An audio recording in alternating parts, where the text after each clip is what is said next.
I what I really meant to do here. Hey, how you doing? We are the Judas Resurrection.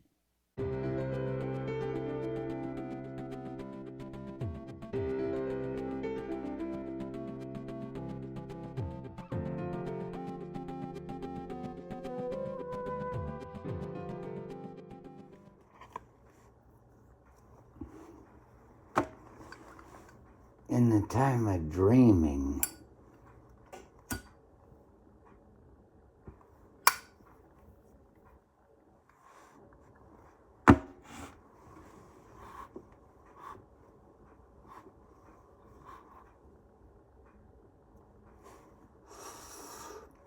what kind of dreaming do you find scary?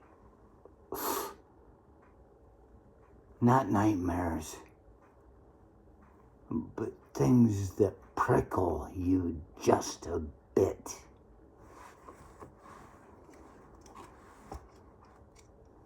I had a dream a couple of nights ago. I consider it to be a scary dream.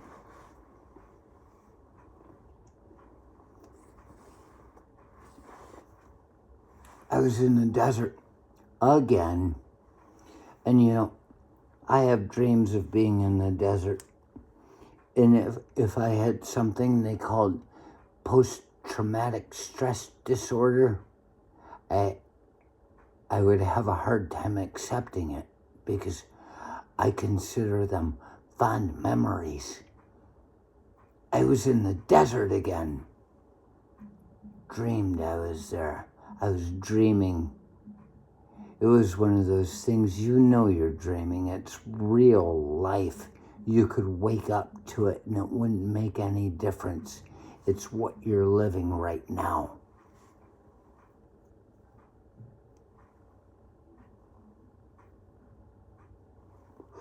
And I've been to these places before.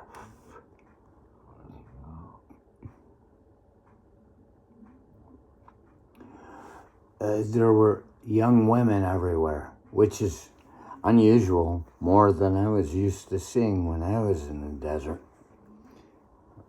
They were there, and they were being friendly, and it's like, I was not susceptible to the friendliness of any of them. One of them, though, she grabbed me and she kissed me, and she forced her tongue against my tongue in a hard way. And I said, that's a hard tongue. And I was like, I'm supposed to be a soldier. I am not susceptible to the lures of anyone that offers me something that my body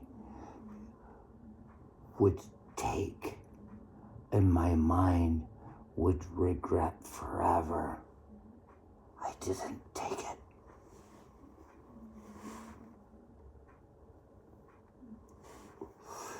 And this dream I'm having went over a period of days. There were nights, and there were dawns, and there were nights. And there was one dawn when I was standing out there in the desert, and that poor guy showed up, and he's like, hey, and I said, ooh, I see, I'm working for the government at this point. I'm supposed to salute him.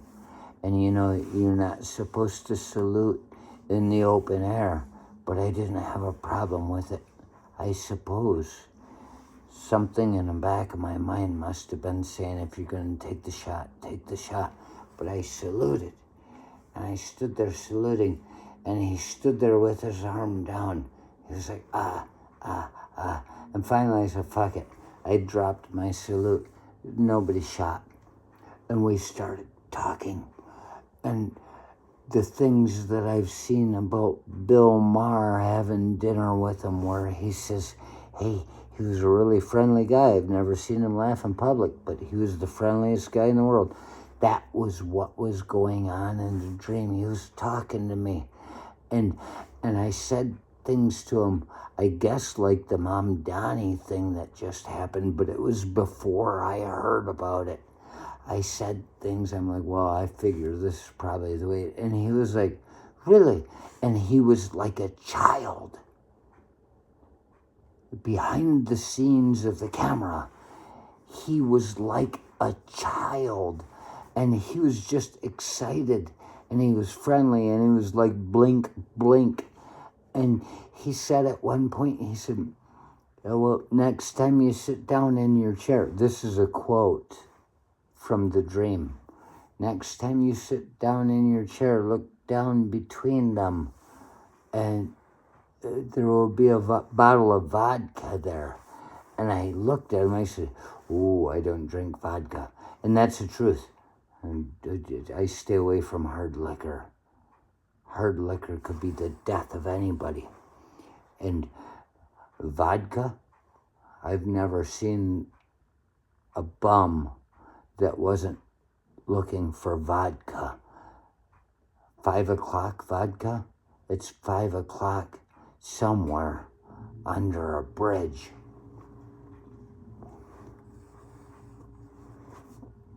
And I said, "I don't want it." And he said, "All right." And he was very happy. He was friendly. And I realized in my mind, in this dream, this is not a lucid dream. This is just observation and actuation. I am thinking the way I do as a person in this dream with an imaginary concept of reality. And I said,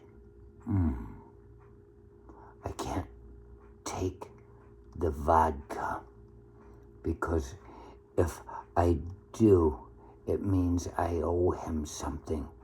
I must be very careful, because I know when we accept gifts from somebody we don't like all that much, that gives them the power to keep coming back and never letting you go. They think they own you when you give something to them. And he was just such a child, so just blink, blink, innocent and dumb. And I realized, if this is the way things are going to be, I could probably do better for myself by going with him. He wanted me. And I said, no. You see, that is the scary part. It's so easy for people to think they can just go along for a little while to get through it. But once they give themselves up, all is lost. And there is no calculating the cost. In the time of dreaming, I am the Judas Resurrection.